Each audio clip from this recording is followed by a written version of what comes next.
Good morning. I'm walking beside Topham Pond, which, like the land where our church and homes are, was once the land of the Huron, Anishinaabe, Haudenosaunee, and Mississauga of the New Credit peoples. They cared for this land, and it's our desire to do the same, and to learn how to do that in partnership with them. I'm Cameron Watts. I'm the minister at Fairlawn Avenue United Church, and I'm welcoming you to our service today, which is a little bit different because we want you to be warm and safe. So you're watching this online. We'll be back together in person next week on February 23rd. But for now, we just want you to have an experience of knowing that you are safe and warm, and that you are embraced by the love of the Holy One.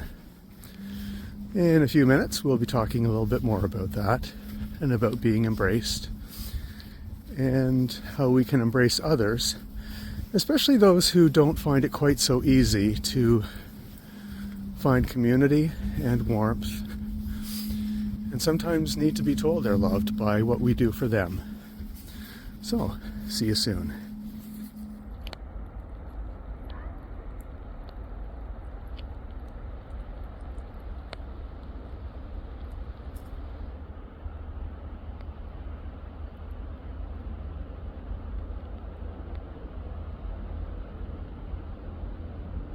Now that we're back inside, I'm going to invite you to share in the service. You might want to take a second now and pause the video if you haven't opened up the order of service that was available to you through the website so that you can follow along with the words.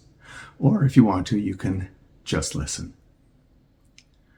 Joy of dawn, joy of dusk, joy of sunshine, joy of snow, joy of birth, joy of growth, joy of maturity, joy of death.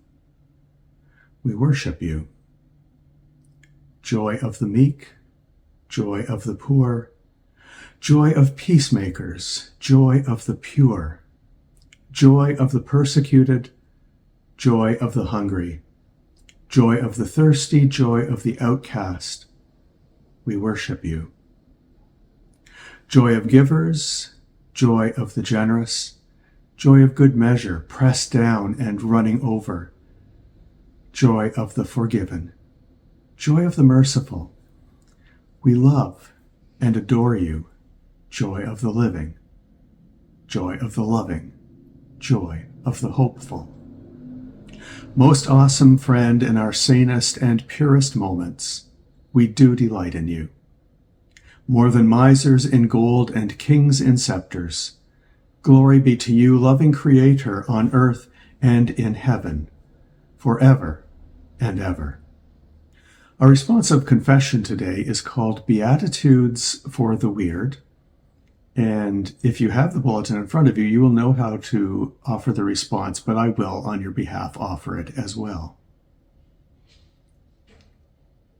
Blessed are the weird people, poets, misfits, writers, mystics, heretics, painters, and troubadours. For they teach us to see the world through different eyes. Blessed are those who embrace the intensity of life's pain and pleasure, for they shall be rewarded with uncommon ecstasy. Blessed are you who see beauty in ugliness, for you shall transform our vision of how the world might be. Blessed are the bold and the whimsical, for their imagination shatters ancient boundaries of fear for us all. Blessed are you who are mocked for unbridled expression of love in all its forms, because your kind of irrational is exactly that freedom for which the world is unconsciously begging. Blessed are those who have endured breaking by life, for they are the resplendent cracks through which the light shines. Our scripture reading this morning is from the Gospel of Luke, chapter 6, verses 27 to 38. I'll be reading from the New Century Version. And in this passage, you will hear echoes of Matthew's portions of the Sermon on the Mount. In Luke's Gospel, it's called the Sermon on the Plain. These words will sound familiar. And this is Jesus speaking. But I say to you who are listening, love your enemies. Do good to those who hate you. Bless those who curse you. Pray for those who are cruel to you. If anyone slaps you on the cheek, offer them the other cheek too. If anyone takes your coat, do not stop them from taking your shirt. Give to everyone who asks you. And when someone takes something that is yours, don't ask for it back. Do to others what you would want them to do to you. If you love only the people who love you, what praise should you get? Even sinners love the people who love them. If you do good only to those who do good to you, what praise should you get? Even sinners do that. If you lend things to people always hoping to get something back, what praise should you get? Even sinners lend to other sinners so they can get back the same amount. But love your enemies, do good to them, and lend to them without hoping to get anything back. Then you will have a great reward, and you will be children of the Most High God. Because God is kind even to people who are ungrateful and full of sin. Show mercy, just as your parent shows mercy. Don't judge others, and you will not be judged. Don't accuse others of being guilty, and you will not be accused of being guilty. Forgive, and you will be forgiven. Give, and you will receive. You will be given much. Pressed down, shaken together, and running over. It will spill into your lap. The way you give to others is the way God will give to you. Before we go any farther, I'd like to invite you to pause and to watch another YouTube video. We'll put the link on the screen right now for you. I want you to watch the 3-minute story of Ron McNair and his visit to the library. This is Black History Month, and we want to talk about equity and inequity. And so Ron's story has something for us.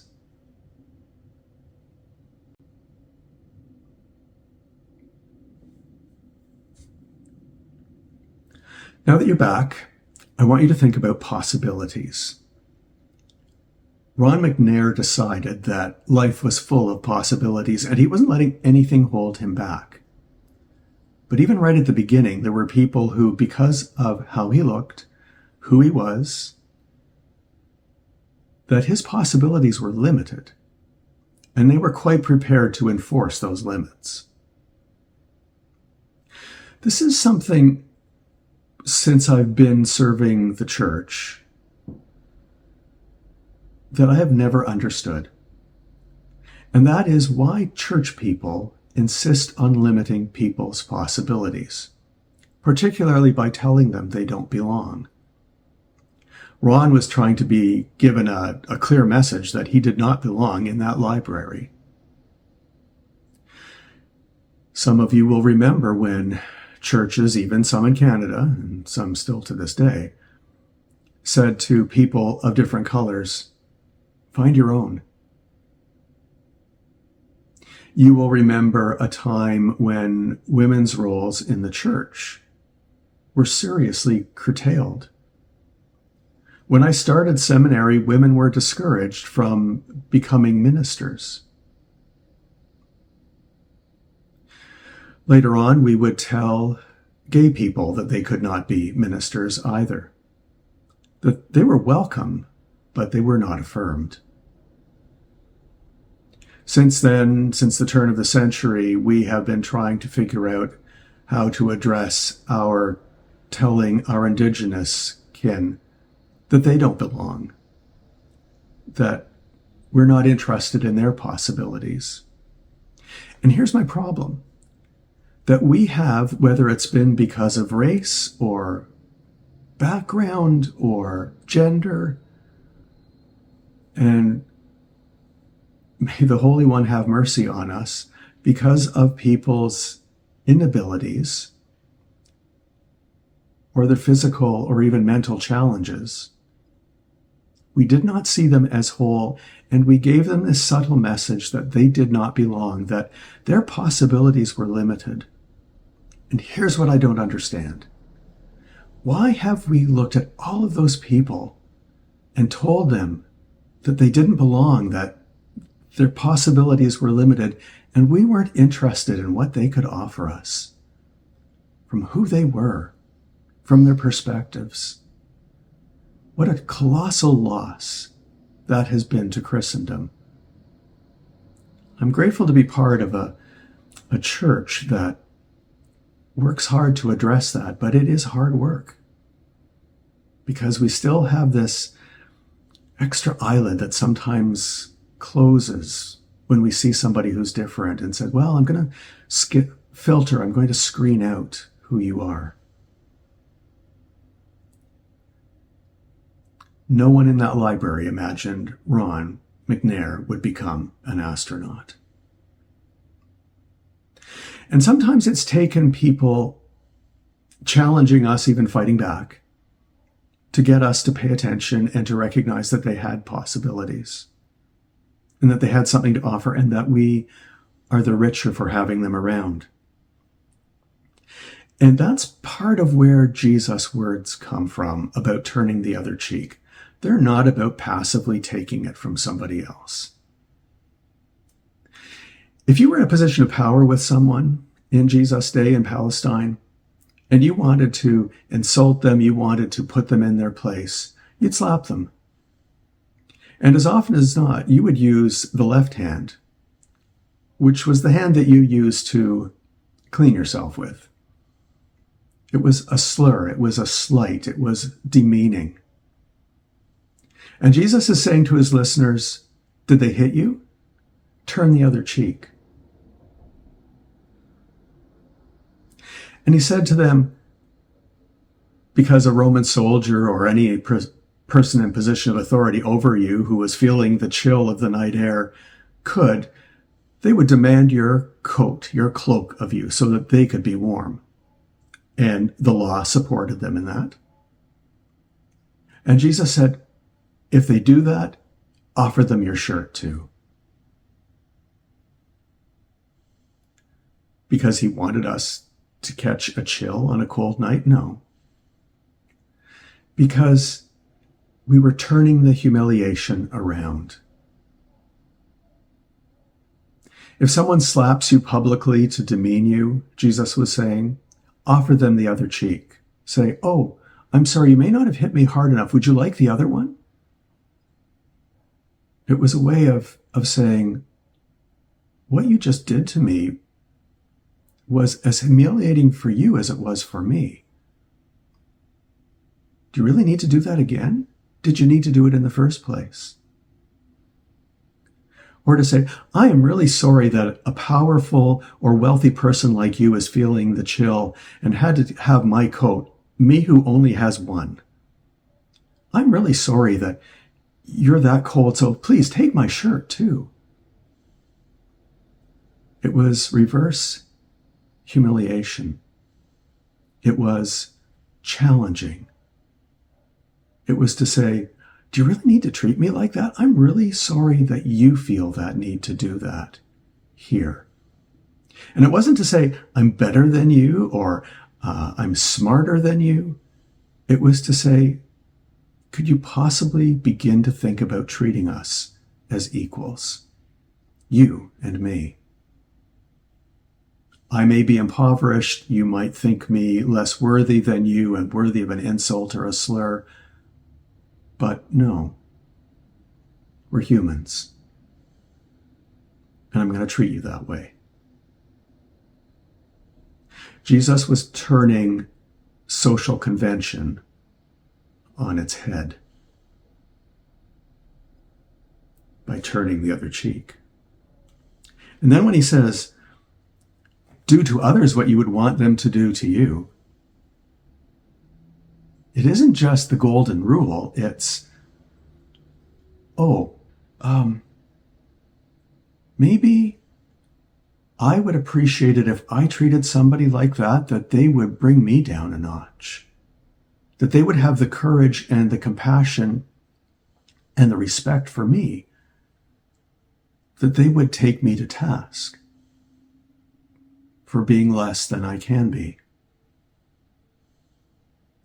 He's turning social convention, and even a well-known phrase in his day, on its head. Do we have the maturity to wish that someone would shame us for our own shameful acts?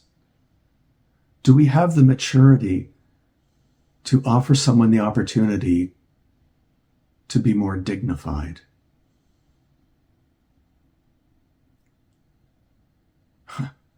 Be gracious to others, and grace will run over you like a torrent.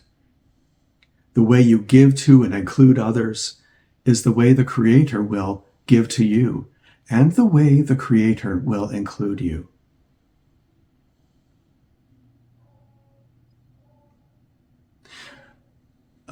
Grocery shopping this week.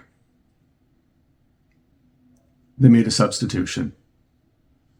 I got a box of strawberries, but it wasn't the strawberries I picked. It was a box of naturally imperfect strawberries.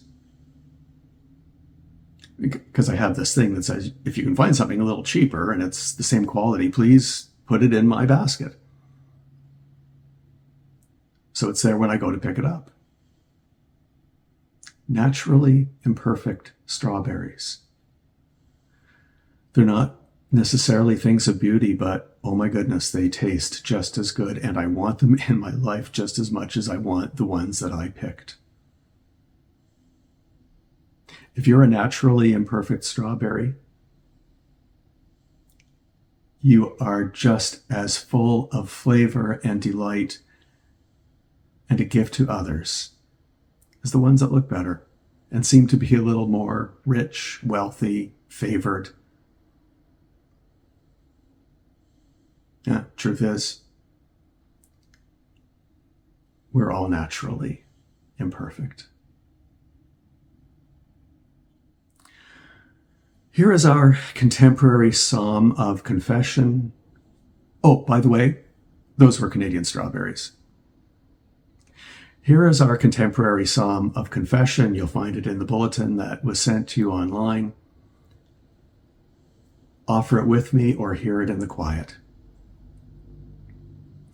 I am praying again, awesome one. You hear me again as words from the depths of me rush toward you in the wind. I've been scattered in pieces, torn by conflict, mocked by laughter, washed down in drink. In alleyways, I sweep myself up out of garbage and broken glass. With my half mouth, I stammer you, who are eternal in your symmetry.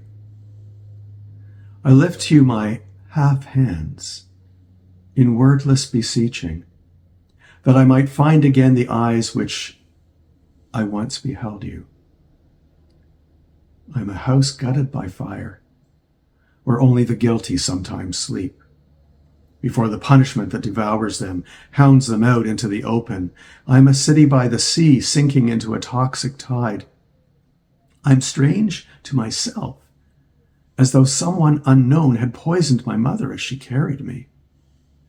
It's here, all in the pieces of my shame, that now I find myself again. I yearn to belong to something to be contained in an all-embracing mind that sees me.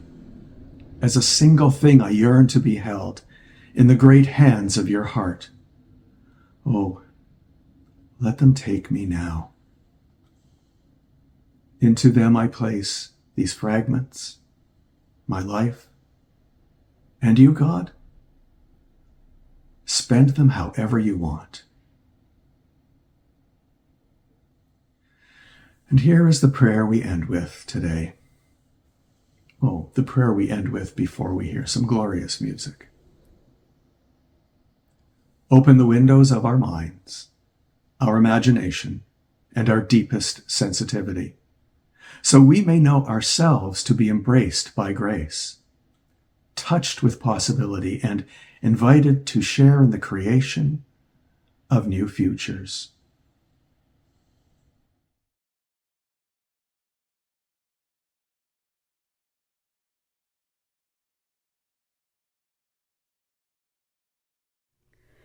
Oh, you taste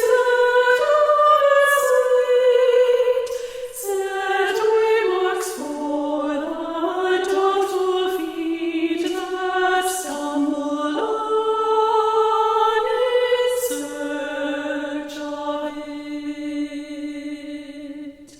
Oh, you taste that love is sweet, set waymarks for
I'm Cameron Watts. I have the privilege of being the minister of Fairlawn Avenue United Church.